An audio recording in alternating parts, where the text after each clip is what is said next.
taking steps in this direction. And first of all, the ministry has provided a very strong focus on sustainable land management as a way to emphasize the need for protecting the natural resource, which is the land and the soil, in order to increase productivity, in order to increase resilience of the soil. Even when there is a drought, it can keep some water for the plants. And the ministry has also expanded the section that deals with soils, and this is the Soil and Water Conservation Department. It has strengthened it. It has also increased the number of staff who are working. And in addition, the ministry has put up a fertilizer policy and also an organic agriculture policy. And these policies are supposed to enhance and support and guide the public on how to use soils better. And I must also say that the ministry has established a link with a number of other sectors, such as the Ministry of Water and Environment, the Ministry of Lands, Housing and Urban Development, and the Ministry of Energy, and as well as the Ministry of Trade, Industry and Cooperative. This cooperative effort between these sectors is meant to enhance, for example, land use planning, which is requires us to protect our landscapes through landscape management, watershed management. All these require a bigger scale, which require national effort and collectiveness. And this is very important. We are also doing soil mapping, which is being done with the direct assistance of NARO, the National Agricultural Research Organization, which is also going to help us to identify the specifics of soil. And this also helps us to do what we call land suitability mapping, where it is possible to identify what soils are good for what crops. And this is what helps the country to do what we call agriculture zoning. And this is exactly the purpose. All this is done through examining soils. And I think some of the most important things that we need to improve is to improve the position of soil assessment, soil analysis. This is what a common man lacks in order to understand that if I put a bag of fertilizer on my land, is it really necessary? Is it the right type of fertilizer? These are kind of things that we feel that need to be strengthened in order to bring this process forward. Stanza number 3 of the Ugandan anthem: O Uganda, the land that feeds us, the land that fills us by, fertile soils. What has caused the diminishing fertility of our soils that we need to address as a country, now coming from you, the policymakers in there, to ensure that this actually is maintained? Because we can have this conversation and people down there do not understand what we are actually talking about, but we know that the fertility of our soils has actually diminished. But yet again, when we sing our national anthem, this to us is very important. What has caused that? I can say this, that by the time the anthem was composed, you may probably, I cannot say that you may recall vividly, but what happens is that what was the population of Uganda at that time? At the time.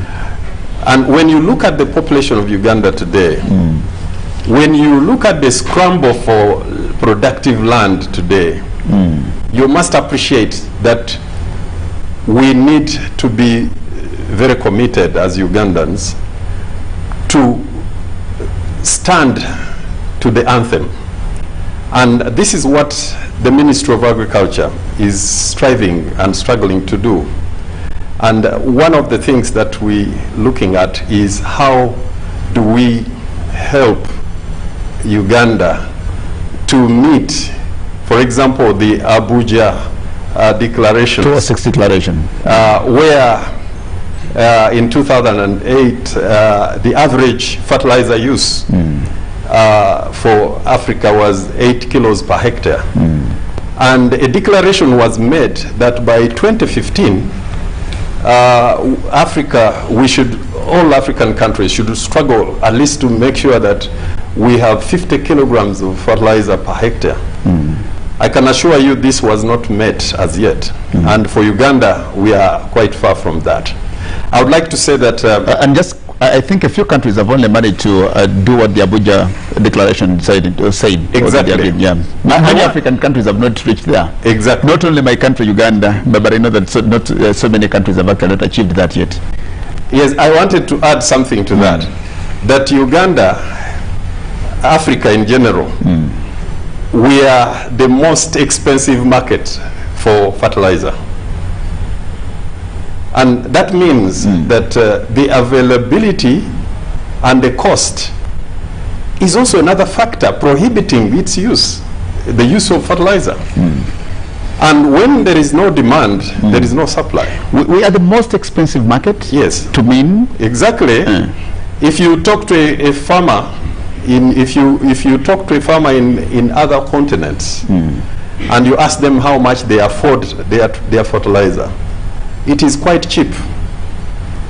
When you come to Africa, if you come to Uganda, the fertilizer, you might know what it is, about 130, 150 shillings per bag of 50 kilograms. It's quite expensive compared to the other areas. And what we are saying, that is partly prohibitive. And our thinking is that some of the efforts that we need to take in order to improve our soil fertility is to make sure that we reduce the cost of fertilizer for the average farmer. Okay. We make it more available and more affordable. Okay. And that's what the government is struggling with, and we hope that through the fertilizer policy, these conditions will be available for people to afford fertilizer and improve their soils. Dr. Mary Rwakaikara, let's talk about the establishment of the Uganda Soil Institute at Bositema University.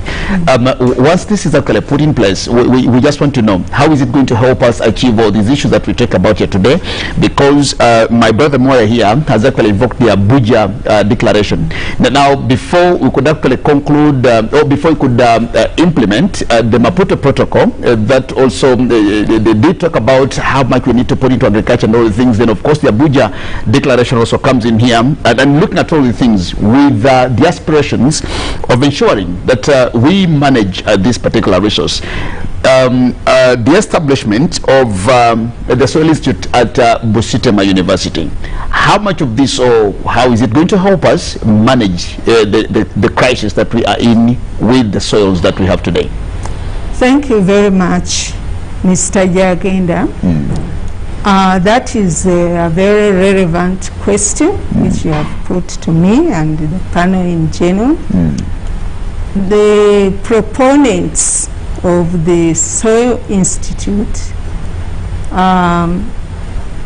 first realized that soils, as I mentioned earlier, was considered a cross-cutting resource. You will need to do agriculture, and then in agriculture there is somebody or some section dealing with soils. You will go to somebody building, there will be somebody talking about soils. You will go to forest, there is somebody talking about soils. You will go to the academia, there will be somebody teaching and talking about soils. However, that cross-cutting nature of soils denied soils emphasis, you know. And when it came to prioritizing issues about soils, you find that either they were absent or given little financial support, or even policy, you know, attention. Because right now, Uganda does not have a Uganda soils policy. It was started and it halted from 2000 to 2020. It is not yet out. 2000 Yes. to 2020? Yes. It's 20 years Yes. down the road. Down the road. There is no soils policy. And yet, every development agenda for this country is fronting agriculture. Even as lately as this COVID, we are talking about real economy. And real economy is fronting agriculture as a key driver to resuscitating economy, to making sure we recover. But where is agriculture done? On the soil. On soils. Now, there are even other people whom we talked about who use soils, like the constructors, those making infrastructure. I guess you have moved around the country. Okay. You see heaps and heaps of soil, you know, by the roadside or wherever, the mining. They make even mountains after having upturned the soil. And then they let it, the water comes and draws it into the river and up to the Nile River and up to the Mediterranean Sea. Who is going to recover it? Who is going to return it? And there are sections of either government or private institutions also dealing with soils. So the proponents of this Soil Institute were actually participants on a concluded project which was conservation and sustainable management of below ground biodiversity. By the way, even that one came to be because there is an international convention on biological biodiversity, and the focus was on above ground biodiversity. Nobody cares what is below, and yet it is the below that makes the above. So we realized the soils did not have a home, and a home with the people who would only front and shout loud about soils issues, and hence had a concept proposal for the establishment of the Uganda Soil Institute. Of course, we did do consultations with many stakeholders, and we got a consultant, Professor Zake, to write out the proposal, and we submitted it to Bustema University because the stakeholders did recommend Bustema University. Do you think that Ugandans have enough information about soil? Now, we talk about agriculture because when we talk about soil and preserving it, keeping it alive and protecting the biodiversities, we eventually get back now onto agriculture, The Abuja Declaration that is talked about here is more of an agriculture thing. When we talk about the Maputo Protocol, still that's all we are. We have talked about agriculture, of course, as a backbone of our economy. You just talked about the hard economy, according to the president during this COVID period.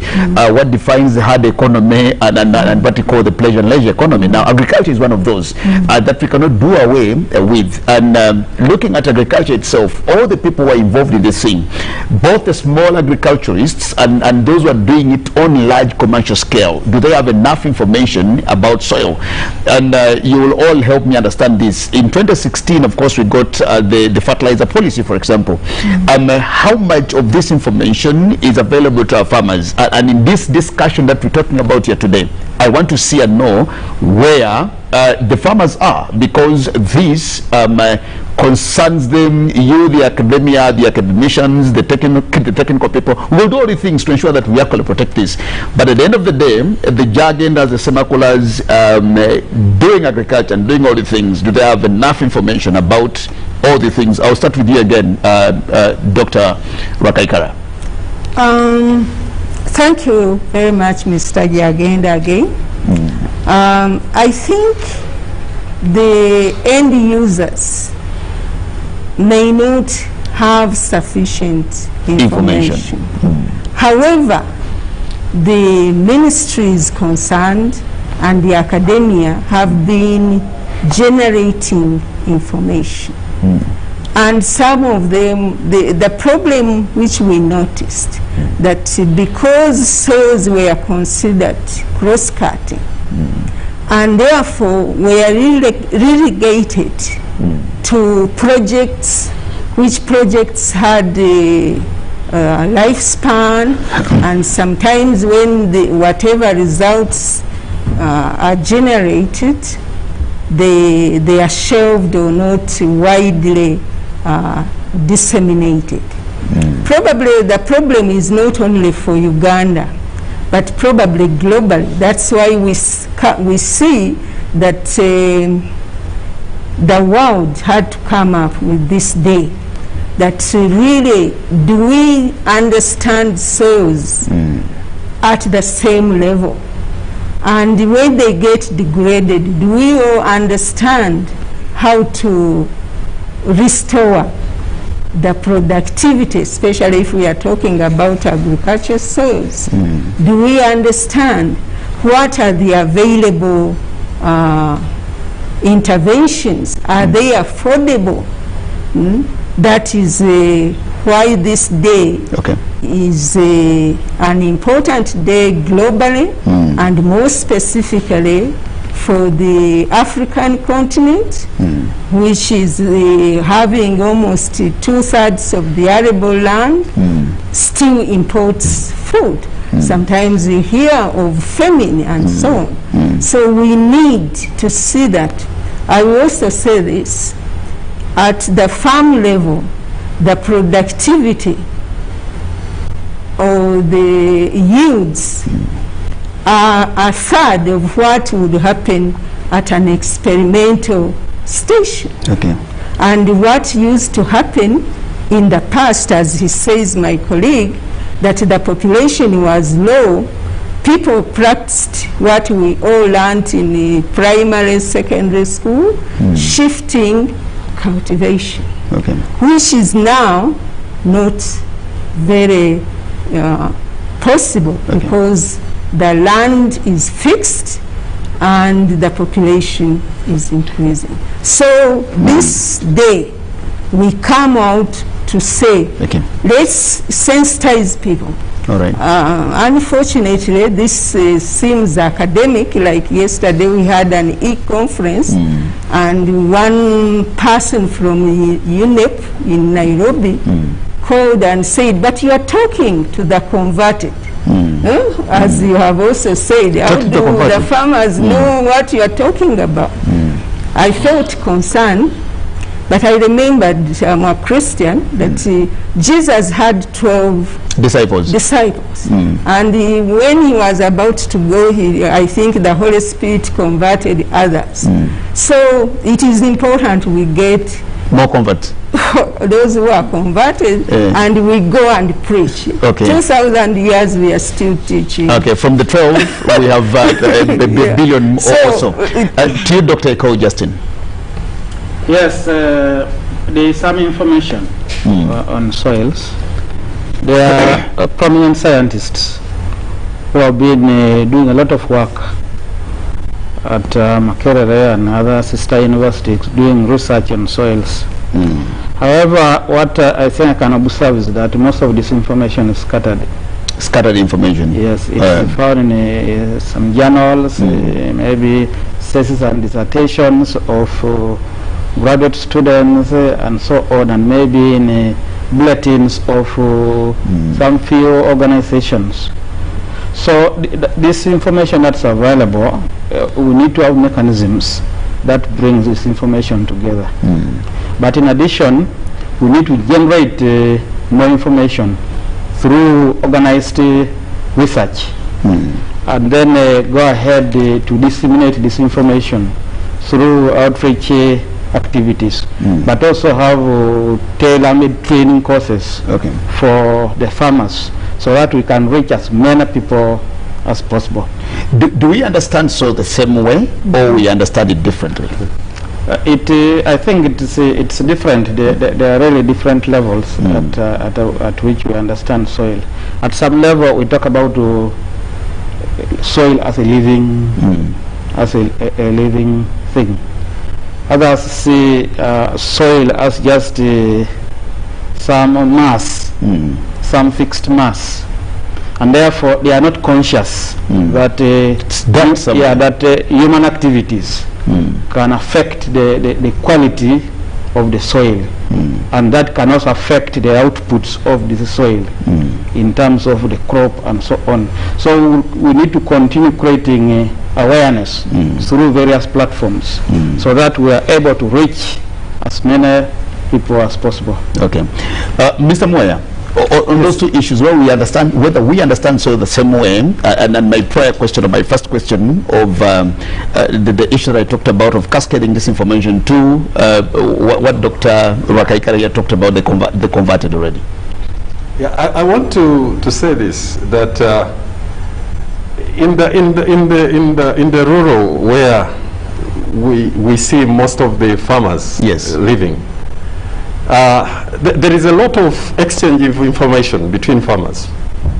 What is very common is that if a farmer sees the neighbor with a very good yield of crop, the most sensible thing the farmer will do is to go to the neighbor and ask, what variety of crop did you use?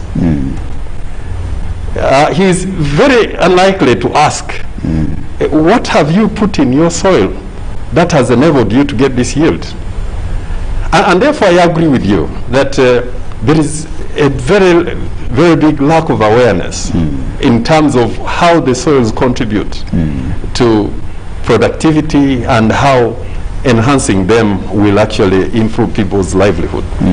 And therefore I want to say that yes, we have a very big uphill task to get communities to appreciate that their livelihood can be improved greatly by investing in soils, because soils will be one of the elements that will improve productivity, and therefore it is a very important thing. And I want to say that most of our communities are short of money to buy fertilizer, but we have to see that farmers make use of what they have.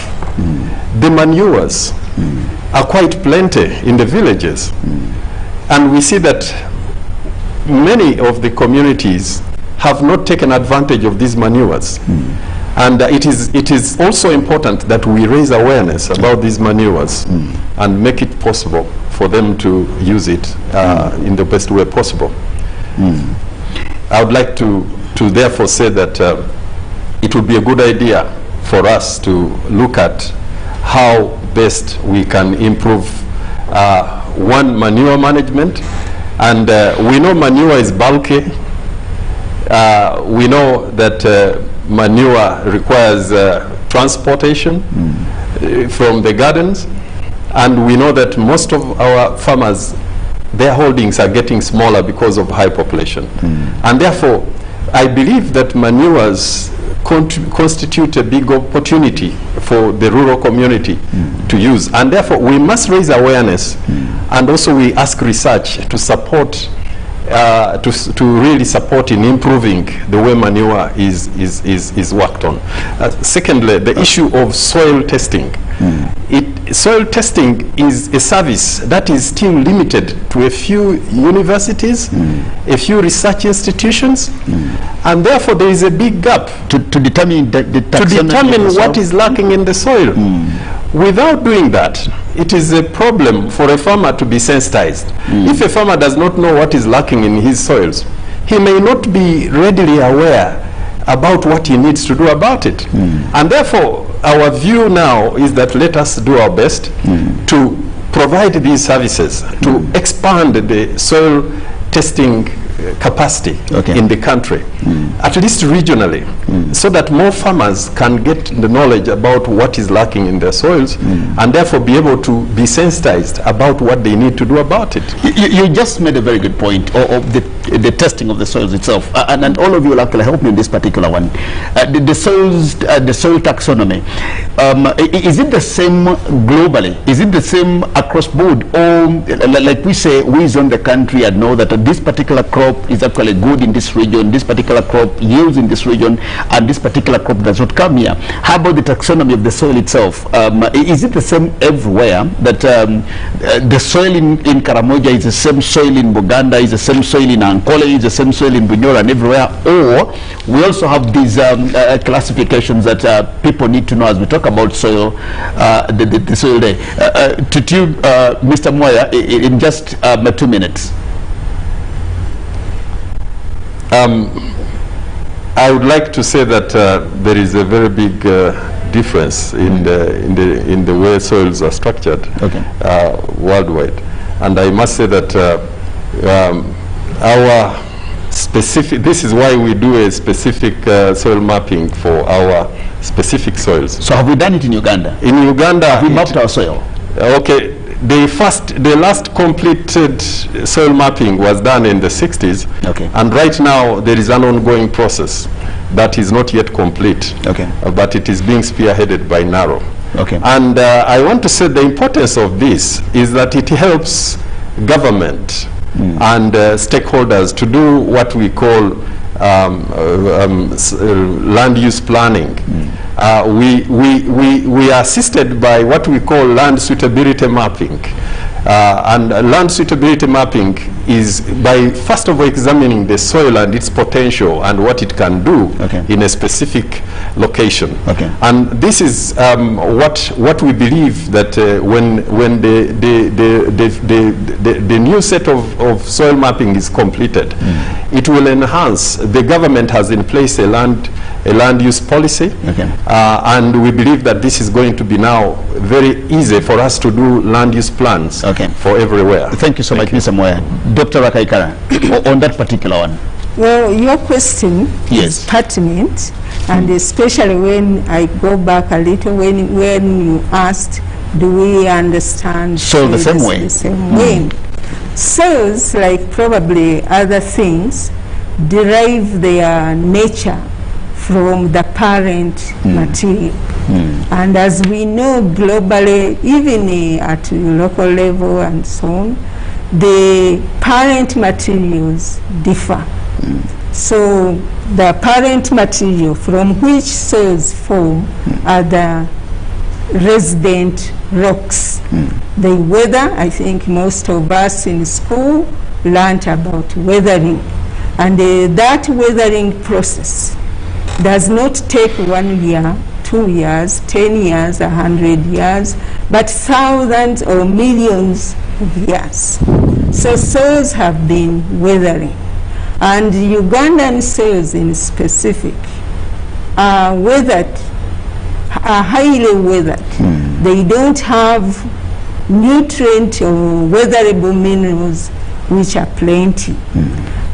And these rocks also differ within Uganda. That's why the soils in Karamoja may not be the same as those in Kigezi, in Elgon, and Rwenzori, West Nile, because the parent material, which are the rocks, are different.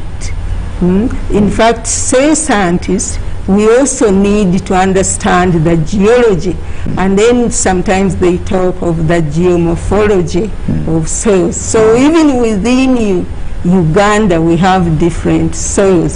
That's why the potential for agriculture is different. Do the soils wane? Do they grow old? Yes, they do, but many years. You don't worry that within your lifetime it will you grow will old. see the difference. But you may see the difference in terms of what they contain. Productivity. Because as we are growing crops, even before maybe it becomes easier, let us compare ourselves. When we were born, how heavy were we? Probably 2 kilograms. Are you still 1 kilogram? No, I'm 69. I am 69. So where did you get the mass? You ate food which grew on soils, and you gained weight, which you talk of carbohydrates, protein, whatever, that came from the soil. So you mined that from the soil. Have you put it back? I don't know. Now let me specifically talk about agriculture production. Let's talk about the export crops. Yes. Coffee. When we grow coffee, you have a small seedling which you plant. Finally it grows flowers, produces the berries, and what do? We export coffee. But how did we make those berries? They fed on our soil, on nutrients from our soils. But we have sold the coffee somewhere, and we are proud our coffee is the best in the world, but it has taken something. I don't know whether we are cautious that we need to return something to that coffee. In my simple request, I would wish that we all asked that there should be a soil fund. A soil fund? Yes. Okay. Yes, you have exported coffee which had our nutrients, have a small percentage put in that fund, and help this farmer who is saying the ameliorative technologies are expensive. But we blamed the colonialists for selling our coffee. They also did and mined our nutrients, and we are still doing the same thing. Okay. I think we need to think seriously about keeping our soils productive. Dr. Eko. But maybe before he comes in, I wanted to highlight what the FAO country representative yesterday said. Soils are alive, and therefore they also must have rights. We must respect these rights of soils, not plunder the soils because we think it is a useless thing around on the surface of the earth. We've done lots of things to our soils, and you know that when you talk about climate change today, climate change and quite a number of the things, these have all cost us our own soil. We have a problem where the experts tell us when you plant a particular tree, people have gotten into businesses where they've possibly taken away one and replaced it with another, and somebody says, well, I'm buying all this chunk of land and I'm planting this particular type of tree because it's business to me. And I do not think they're actually mindful about the soil itself, but what they're looking at is they're looking at the business that they're actually doing. How about that? And because we are racing against time, then I would love all of you to actually tell me the expectations. What should people expect as we celebrate World Soils Day to tomorrow, how it's going to be done, and how can the public join you? I've combined these 2-3 questions in one because I want us to wrap it up, and I'll start with you, Dr. Eko. Yeah, about soils, we want the public to appreciate that our activities of every day affect our soils, and that if we are going to continue relying on soils for our livelihood, which we must in the many years to come, we must put in efforts to ensure that we restore the quality of our soils. We need to improve our soils to make them more productive. We also have to appreciate that the soils are not the same all through the country, and therefore we need always to obtain information about our soils, especially before we start to utilize them for say growing of particular crops, because studies have shown that there are certain crops that may be tolerant in certain environments and may not be in other environments. So we need that kind of information. So we have to appreciate that the soil is a living thing. It's estimated that about a quarter of the living things in the planet are in the soil. Okay. And therefore we must be cautious of what we do to our soils. We need to continue generating more information about soils, but also to make this information available. That's why the university is proposing the Uganda Soils Institute. It is going to be a center of excellence that will provide information on soil and sustainable utilization of soils. It will provide research information. It will reach out to the communities through its outreach programs.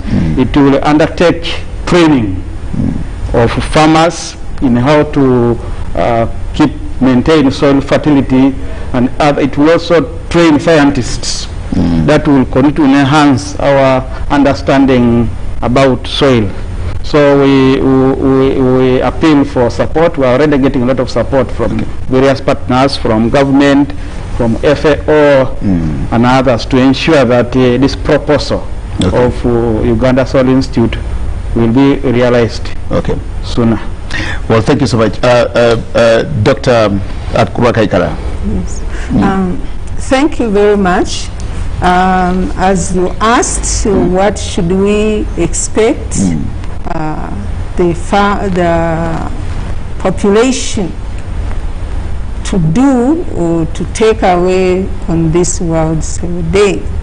One is that to note that soils can be degraded, but it is an important resource on which most human activities are done, and if not used sustainably, we may risk our own existence. I'm told one USA president says if you want to kill a nation, you destroy its soil resources. So it is my plea that all stakeholders, from those who are using soils, those who are making policies, those in academia, and in the civil society, let us focus on using our soils sustainably. And we promise once the institute is operational, the doors will be open. It will be a one-center system, and we have proposed, as Mr. Moya has said, some of these services will be decentralized from Bustema and get around. But all that will be possible if we get support from everybody. And I want to end by saying and quoting, Uganda is a member of the Soil Science Society of East Africa. And our motto has been, soil is wealth, protect it. You won't create wealth without soil. Have soils protected, and wealth will knock on your door. Thank you very much. Mr. Moe, as we're closing up. Thank you very much. And I really appreciate the theme for today's World Soils Day. And I think the key message is that we should really request the public to note that soil lives and soil has a life, and that we need to protect its biodiversity, because what is in the soil as living organisms is what actually gives life to us as human beings. I want to say that one of the key things that we must also look at is that our soils must be managed with practices, with technologies, with approaches that will lead to conserving these soils and allowing them to live. One of such practices is the conservation agriculture, which really talks about minimum tillage, minimum working of the soil, and using technologies such as only digging where you're going to plant in terms of a hole or a basin, reaping with a tractor or with an oxen, only the line where you're going to plant, and then the rest of the places are not disturbed, because the biodiversity in the soil requires the stability, requires non-disturbance, and this is how you can maintain that biodiversity.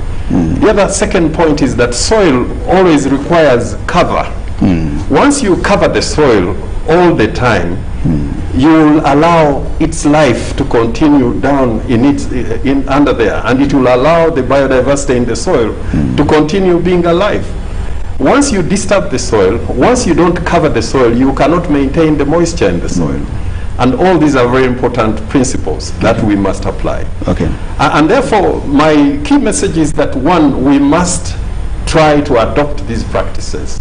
We must encourage farmers to do so, and the ministry is trying its best through various programs to do training of these various actors and make them work. And so we do believe that we need more interest, we need more action from farmers to take on these practices, especially where we know that populations are growing very rapidly, and where we know that there is need to increase productivity. Thank you very much. Thank you very much.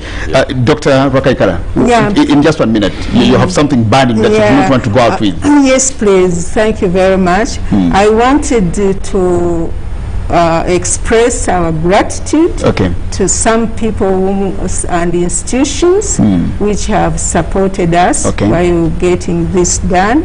And one is Food and Agriculture Organization. They have supported us. We were this morning at the Media Center, and they were with us, and they have promised to continue supporting us. The National Resistance Movement Secretariat, I think, has paid for this airtime. We want to acknowledge their support for doing that. We want also to acknowledge, although they are partners, the Ministry of Agriculture, Animal Industry and Fisheries. They have been with us. In fact, the minister will be giving a statement tomorrow, and we highlight the importance of this. So where are the celebrations going to be tomorrow? The celebrations started yesterday with an e-conference, and then it has continued today and of course tomorrow. And since we had limited resources, I think these are the major activities that will take place. So we don't have a very elaborate celebration activities, but we hope as we become strong and people support us, probably next year you'll be more vibrant, a bigger event. Well, thank you so much. Thank you so much, Dr. Mary Rakaikara Silva. She's a member of the steering committee for the establishment of the Uganda Soil Institute at Busitama University. Thank you for joining us. And of course, earlier on you heard from Mr. Stephen Moya, the programs coordinator for sustainable land management from the Ministry of Agriculture, Animal Industry and Fisheries. Thank you so much also for joining us. And of course, Dr. Eko Justine, the Dean of Faculty of Agriculture and Animal Sciences from the University of Busitama University. I thank you so much. And to all of you out there, wishing you a very good World Soils Day tomorrow. If you had not known about this day, then this day is actually here, World Soils Day. The most important thing about this day and what you need to remember is you need to keep the soil alive and protect soil biodiversity. Now, my understanding and what I've learned out of this conversation today is that soil is actually living. It's a living thing that we have to ensure that we keep alive. Let's keep soil alive to be alive. We thank you so much, and thank you again for choosing to be with us. We'll stop the conversation here and wishing you a very good Wild Soils Day tomorrow. My name is Jagenda Semakula Zeko Soka, wishing you a blessed weekend as we continue inspiring Uganda. Good evening. Thank you very much.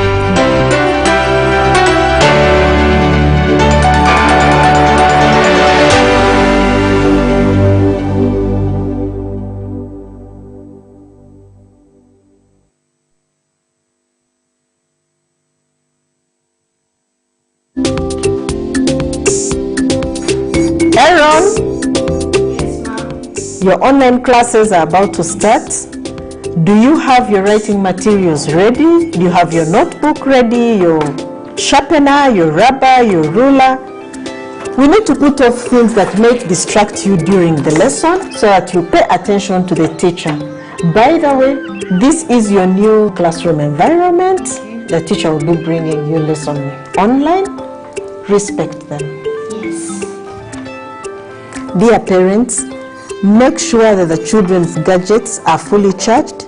They have enough data to take them through the lessons as they go online. And make sure that the children are comfortable as they study. Continue washing hands with soap, sanitize, keep distance and avoid crowds, and wear your masks.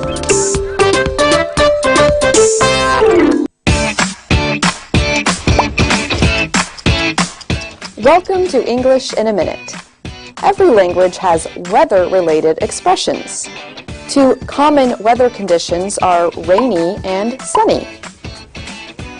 Jonathan, are you coming to my lawn care party? We need to